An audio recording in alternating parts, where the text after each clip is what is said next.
ఏమిటో అన్ని పనులు వివరంగా చెప్పు ఒకసారి.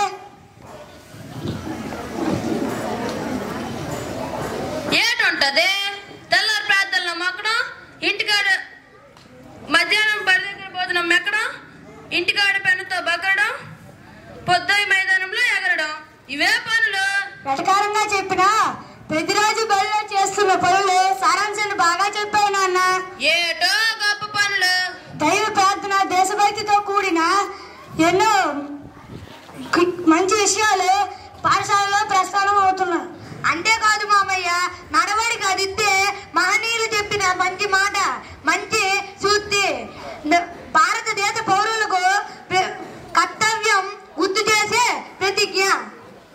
ఆధునిక సమాజంలో సంభవిస్తున్న ఎన్నో సంఘటనలు కూడిన వార్తల సమాహారం మెదడుకు మంచి ఆహారం. ప్రభాత సమయంలో చదువుల తల్లికి సమర్పించు విజ్ఞాన సమాహారం. ఆరమో గాని 2 పాటలు పాడి చదువు దేశభక్తి. పాటలు అంత తేలిగ్గా తీసి పారేయక మామయ్య. ఓస్, ఈ పాటలు నాకు లెక్క. ఎప్పుడో ఈ పాటలు నేను కూకుని పేటలు అయిపోనాయే. ఘంటసాలలో గణగడలాడించి వంటసాలు ఎదురుకొట్టినాను. ఏలపాటి రఘువయ్య గారు సార్ వన్స్ మోర్ అని ఏలుకొట్టినాను. ఎలాగైతే ఈ సందర్భంగా ఆ గొప్ప గాయకుడిని గుర్తుకు చేశావు. నువ్వు పాటలైతే పాడవచ్చేమో కానీ నువ్వు ఎప్పుడు పడితే అప్పుడు పాడే అల్లా తప్ప పాటలు కావివి మామయ్య. దేశభక్తి గేయాలు. బంకించంద్ర చటర్జీ గారు రాసిన వందే మాతరం భారత జాతిని జాగృతం చేసింది.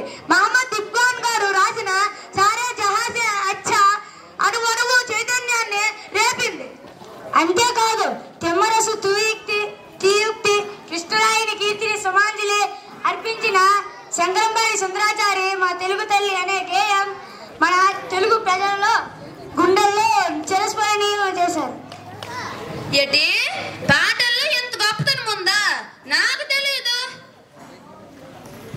ఉండండి, ఇప్పుడే వస్తున్నా.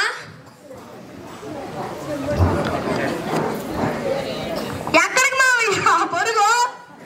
చెంపు చూసి తెలియడం లేదురా, మళ్ళీ అడుగుతాను. ఇంట్లో మరుగుదొడ్డి ఉంది కదా, బయటకు ఎత్తుకు వెళ్ళడం ఆరు బయట మల విసర్జనం అనర్థమని తెలియదా నాన్న? నాకు ఇదే అలవాటు అయిపోనాదే. ఏం చేయమంటావు? అలవాటును సాకుగా చెప్పి సదుపాయాన్ని ఉన్నవాళ్ళు లేని వాళ్ళు కూడా వదలడం లేదు. అనారోగ్యాలకు స్వాగతం పలుకుతూనే ఉన్నారు. పాటలు రాగాలైతే వచ్చని కోతలు కూర్చున్నావు కదా. బహిరంగ మల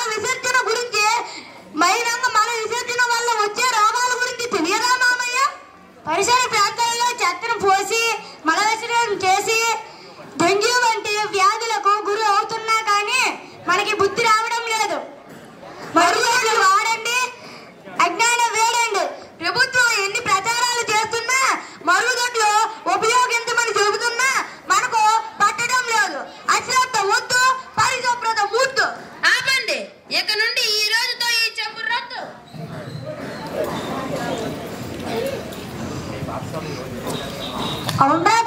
అవునరా ప్రేమ్, ఈ రోజు మీ స్కూల్లో ఏ కార్యక్రమాలు జరుగుతున్నాయో నాకు చెప్పనే లేదు. ఈ రోజు మా పాఠశాలలో ఎన్నో సృజనాత్మక కార్యక్రమాలు, మా ఉపాధ్యాయులు విద్యార్థుల చేత మొక్కలు నాటించడం, డాన్స్ పోటీలు, పాటల పోటీలు, ఆటల పోటీల్లో గెలిచిన వారికి బహుమతులు ఇవ్వడం, ఇలా ఎన్నో సృజనాత్మక కార్యక్రమాలు చేస్తున్నారు హేమంత్. అలాగా, అద్భుతంగా ఉంటావు అన్నమాట.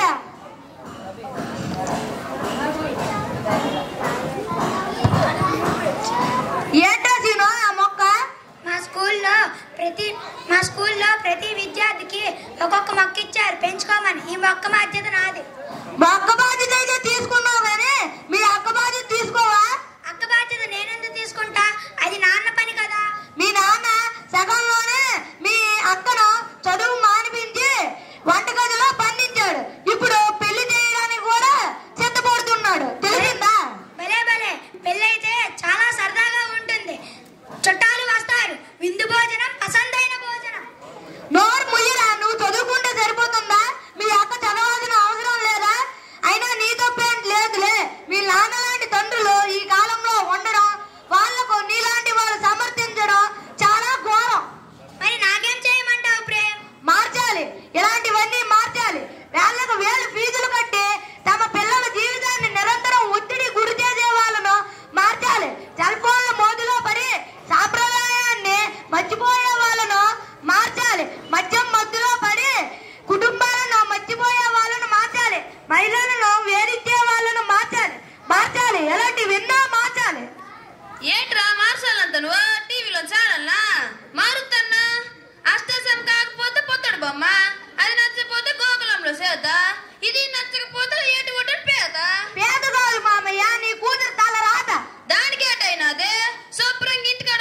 పొందుతుంది. రేపు మాపు ఎవరికో ఇచ్చి పెళ్లి చేస్తే నాకు బేజారు తగలద్ది. బాగా తెలివిగానే చెప్పావు మామయ్య. గేదెను సగంలోనే చదువు మానిపించి తన బ్రతుకును బుగ్గు చేసావు. 15 సంవత్సరాల వయసులోనే తనను పెళ్లి చేయాలని అనుకుని చంపాలనుకుని చేతులారా చంపేస్తున్నావు. ఏటి నీ మాటలు నాకైతే అర్థం కావట్లేదురా. చంపడమా? మామయ్య, చదువుకోవాల్సిన వయసులో చదువుకోవాలి, పెళ్లి చేయాల్సిన వయసులో పెళ్లి చేయాలి. తొందరపడి వివాహం చేస్తే సంతానం కోసం సరదా పడి ఆరోగ్య సమస్యలు వచ్చి ప్రాణాపాయ స్థితికి వస్తుంది. ఏంటి నీ మాటలు? ఫలితం ఇవ్వలేనిది ఇప్పుడే మొక్కను తుంచేయడం లేదు కదా. అక్కను కూడా మొక్కలా చూడు. మొక్క పెరిగితే రక్షణ మనం కల్పించనక్కర్లేదు. ఈ సమాజంలో అమ్మాయిల చుట్టూ చీడపురుగులే. చదువుకున్న అమ్మాయిల చుట్టూ చీడపురుగులే. చదువుకున్న అమ్మాయిలు కల్లెర చేస్తే పురుగులన్నీ పరుగులే. అర్థం చేసుకో నాన్న. అన్ని రంగాల్లో భారతదేశ కీర్తిని శిఖరాలకు తీసుకువెళ్లడంలో ముందంజలో ఉన్నారు మహిళలు. అర్థమైంది. నన్ను క్షమించండి. ఈ రోజు నుంచి గీతను మళ్ళీ చదివిస్తాను. ఉద్యోగం వచ్చిందాకా చదివిస్తాను. ఇప్పుడు నాకు బుద్ధి కలిగింది. నాన్న, అక్క స్కూల్కి వెళ్ళకుండానే చదువుకోవచ్చు తెలుసా? ఎలాగా? అవును మామయ్య, ఇప్పుడు చదువుకోవడానికి ఎన్నో అవకాశాలు, ఎన్నో సాధనలు. నాన్న, నాకు తెలిసింది లెక్క. నేను రోజు పెంచుతాను మొక్క. అక్కతో కలిసి చదువుకుంటాను ఎంచక్క. పరిశుభ్రతను పాటించని వారికి తెస్తాను తొక్క. నాలా చదువులో నడిచే ప్రాంతం మొక్క. చెప్తాను నాన్న. ప్రేమ్ చెప్పిన మాటలకు చదువుకున్న నాకు కూడా బుద్ధి వచ్చింది. అందుకే కవి ఎలా చెప్పాడు: చదువని వాడజ్ఞుండగు చదివిన సత్సద్వివేక చతురత కలుగున్. చదువగ వలయను జనులకు చదివించద ఆర్యులత్త చదువుము తండ్రి. బాగా చెప్పారు తమ్ముడు. అది సరే గాని ఈ రోజు మీ స్కూల్లో చాచాజీ నెహ్రూ జయంతి వేడుకలు జరుగుతున్నాయి కదా, తయారయ్యావా? ఓస్, రెడీ అయ్యాను. భారతదేశ ప్రధానమంత్రి నెహ్రూ గారి గురించి మాస్టర్ చెప్తానన్నా. ఏంటి? నెహ్రూ గారి గురించి కొద్దిసేపు నెహ్రూ గారి తల్లిదండ్రులు మోతీలాల్ నెహ్రూ స్వరూపరాణి. నెహ్రూ ఆగర్భ శ్రీమంతుడు. శ్రీమంతుడా?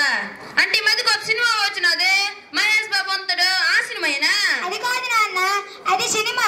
శ్రీమంతుడు అంటే డబ్బింటి వాడని అర్థం. డబ్బున్న 10 మంది వారి కోసం ఖర్చు పెట్టేవాడు శ్రీమంతుడు అని ఆ సినిమాలో నీతి. చాచాజీ గురించి ఒకసారి చెప్పు. మోతీలాల్ నెహ్రూ గారిని అల్లారి ముద్దుగా పెంచాడు. ఉన్నత విద్యతో పాటు పరిపాలన విశేషాలు, రాజనీతి అంశాలను కూడా నేర్చుకున్నారు నెహ్రూ గారు. నెహ్రూ గారికి బాలల దినోత్సవానికి సంబంధం ఏంటో దీను? నెహ్రూ గారికి పిల్లలంటే చాలా ఇష్టం. తనకు ఏమాత్రం ఖాళీ దొరికినా పిల్లలతో ఆడుకోవడం, తనతో గడపడం నెహ్రూ గారికి ఇష్టం. నెహ్రూ గారికి ఇష్టమైనది గులాబీ, నాకు ఇష్టమైన జిలేబీ. 17 సంవత్సరాలు భారతదేశాన్ని పాలించిన నెహ్రూ గారు పంచశీల విధానంతో ఎన్నో పరిపాలన మార్పులు చేశారు. ఏంటి? పంచచీర కాదు నాన్న, పంచశీల అంటే మన దేశం ఇతర దేశాలతో కుదుర్చుకున్న 5 ఒప్పందాలు. ఓహో, అలాగా. అయితే ఈ రోజు మీ పిల్లలందరూ మంచి సరదా గెంతురన్నమాట. అవును మామయ్య, పిల్లల ఆలోచనలు ఎగిరే గువ్వల రెక్కలు, ఏవైనా ఆవిష్కరించగల చుక్కలు, కంప్యూటర్ డాన్స్ సాంగ్స్, ఏవైనా అవలీలలుగా ఆడించగల మెరుగలు, ఛాందస్సు భావాలు పెట్టిన చురకలు, ఇప్పటి బురద. Okay, well done, 7th class boys. Thank you for the wonderful